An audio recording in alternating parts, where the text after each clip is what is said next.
Family, movies brief here. Today I'm going to explain a fantasy film called The Man Without Gravity. Spoilers ahead. Watch out and take care. The movie starts as we see a woman named Natalia and her mother, Alina, drive through a storm to the hospital. The woman is in labor. In pain, she begs her mother to drive quickly. When they reach the hospital, a nurse at the reception informs them that no doctors are available at the moment. So, she herself helps the woman. Natalia finally gives birth, but the baby doesn't cry. In fact, he floats in the air like he is lighter than it. The three are stunned. Natalia grabs the umbilical cord and gently pulls him towards her. Natalia and her mother run away with the newly born, without providing their information to the nurse. Natalia is over the moon to birth such a special child. She assumes that her baby is an angel. At home, Natalia assumes that if he eats something, he will stop flying. Alina asks her who the father is, but it turns out that Natalia doesn't know, because she was a prostitute. Alina then declares that the child will not be allowed to leave his home. She wants to protect the baby from the cruel world outside. The following morning, Alina wakes up to the child sleeping on the ceiling. She carefully brings him down. The two name him Oscar. Just then, 4 friends of Alina arrive at their door to have a look at the newborn. Natalia ties the baby to a crib with a belt and covers him with a blanket. The women do not suspect anything. One of them tries to pick Oscar up, but Alina doesn't let her, saying that the baby is fragile. The women then leave. The two then make the house's ceiling comfortable for the child, so he can sleep freely. Alina tells people that Oscar is allergic to the sun, so he cannot come outside. Cut to a few years later, Oscar has grown up into a beautiful child now. He is still not allowed to go outside the house by his grandmother. His everyday life includes looking at people through the window and watching Batman on TV. Alina also teaches him to read and write at home. One day, Natalia makes him a jacket with weights on its pockets. This makes Oscar able to walk on the ground. Natalia is happy, because now she can send her son to school. However, Alina is against him leaving the house for his own safety. Even when Natalia insists, Alina doesn't budge. One day, Oscar is alone in his house, when he opens the window and tries to get out of it. When Alina and Natalia come back, they are shocked to see the window open. Initially, they thought Oscar had run away from home, but apparently, Oscar's jacket had fallen off him and he was stuck in the ceiling. Not taking any chance further, Alina starts to shut the windows permanently, but Natalia has had enough. She wants her kid to go outside and look at the real world. She fights with her mother, and takes Oscar outside that night. While on their walk, she tells him to keep his power a secret, to keep himself safe from the bad guys. He limps while walking, as he hasn't walked that much in life. That day onwards, Natalia starts to take him out every day in his jacket. They walk hand in hand. Natalia even teaches him to walk better.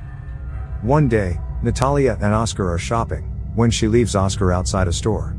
While he waits, he bumps into a little girl named Agata, and drops her groceries. The little girl is mad at him, and asks him to help her carry the groceries to her house. At first, Oscar hesitates, but then he agrees to help her carry bottles. The two walk away from the store. They talk about several different things on their way. After they walk for a while, Oscar is tired because of the weights in his pockets, so he throws them out. The weight of the bottles keeps him on the ground.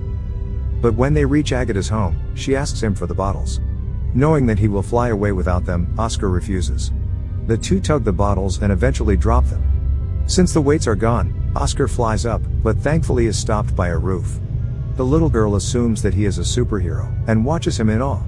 She gives him her backpack so that he can stay on the ground, and promises to not tell anyone. Natalia is at home, worried to death about her son. Just then, he comes home running. He tells his mother about his new friend. When asked if she knows about Oscar's powers, he lies and says that she doesn't. From the following day, Agata and Oscar play together. She comes to Oscar's every day for playdates. One day, Agata's grandmother brings her over. As Natalia and she talk, Natalia realizes that Agata knows about Oscar's abilities, so she doesn't allow Oscar to play with her from the next day. Agata visits Oscar's house every day, but Natalia always makes up an excuse to send her away. One day, Agata brings her grandmother to Oscar's. Natalia dismisses them, saying that Oscar has to do homework, but Agata reveals that Oscar doesn't go to school. The grandmother, along with other ladies in the town, calls the police to Natalia's house. They demand Natalia and Alina to admit Oscar to a school. The two agree. It is now Oscar's first day at school.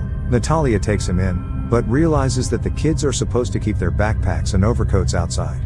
Saddened, she brings him back to the car, and they come back home. They finally decide to move to a remote town to avoid anyone checking on Oscar's condition. Cut to a few years later, Oscar is all grown up now. Alina had passed away. The mother and the son have moved to the mountains and live a normal life there. Oscar always has his backpack with him. One day, Oscar sees an advertisement on the TV about a talent show. The announcer urges everyone with a unique talent to audition for the show.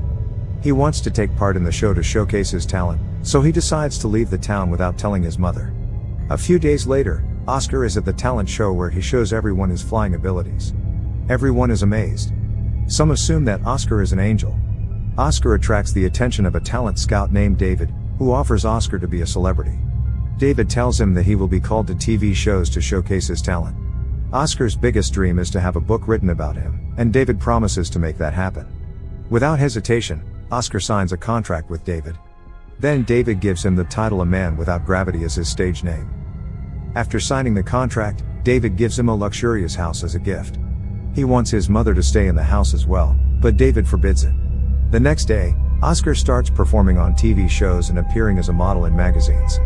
As he keeps flourishing, initially, he loves the fun city life, but gradually he starts feeling empty and bored. He starts gaining a lot of fans. To make Oscar even more famous, David deliberately creates false stories about Oscar. He even makes a museum about Oscar, where he displays random items as his belongings to profit off them. Later, Oscar protests about the media spreading false information about him. He doesn't want to live his life like this anymore. He is bored of the celebrity's life, so he asks David to terminate the contract. But just then, David mentions a publisher wanting to meet David to write a book about him. Hearing this, he changes his mind. His dream of getting a book written about him is finally coming to life. He is beyond delighted. However, when he goes to meet the author and the publisher, he gets to know that they are just interested in selling as many books as possible for profit. They want to exaggerate his life story, painting him as extremely poor in his childhood and adding false stories. Hearing this, Oscar refuses to work with the publisher. The following day, David invites Oscar's mother over, because he knows Oscar misses her. She arrives to a party going on at Oscar's home. Natalia has brought motivational quotes Oscar used to collect back home. Natalia is delighted to see her son, but Oscar is visibly sad. The next day, Oscar makes a mistake while appearing on a live TV broadcast. David is furious at him. Oscar reveals that he doesn't want to be the man without gravity anymore. He asks David to fake his death so he can live a peaceful life. The news spreads like wildfire. Everyone talks about Oscar's death. Journalists come to Oscar's house every day to try and interview his mother. Days pass, and Oscar has changed his identity to Desky. He changes his appearance and pretends to be handicapped, so he can tie himself to a wheelchair when going outside. Desky is now working as a receptionist, at a hotel famous for prostitutes. One Christmas Eve, every room is empty except for one. Desky goes to check on the person in the room. He finds the new prostitute there, who tells him everything is fine. As he is about to leave, the woman calls Desky by his real name, Oscar. Oscar is surprised, as it turns out that the woman is Agata. She has started working as a prostitute. They are very happy to finally meet again. The next day, they go on a date and talk about many things from their past. At night they come back to Oscar's room and have sex. They actually love each other, but Agatha still hesitates to accept Oscar's love because of her profession. They get into a huge fight about the situation and Oscar leaves. The next day, Oscar goes back to his old town to see that the place has been deserted. The museum they opened to display Oscar's belongings has been closed too. He goes inside his old house, and stays there for a while when suddenly someone knocks on the door. It is Agata dressed as her younger self. Seeing her like that, Oscar smiles. Cut to a few years later, Oscar and Agata are married and live in Oscar's childhood home. Agata is pregnant with their child. Oscar has started working as a window cleaner. The movie ends as we see Oscar dresses up as Batman, cleaning a skyscraper's window. He is living his childhood dream. Subscribe for more videos like this, turn on notifications, and leave a like to help the channel out. Thank you for watching.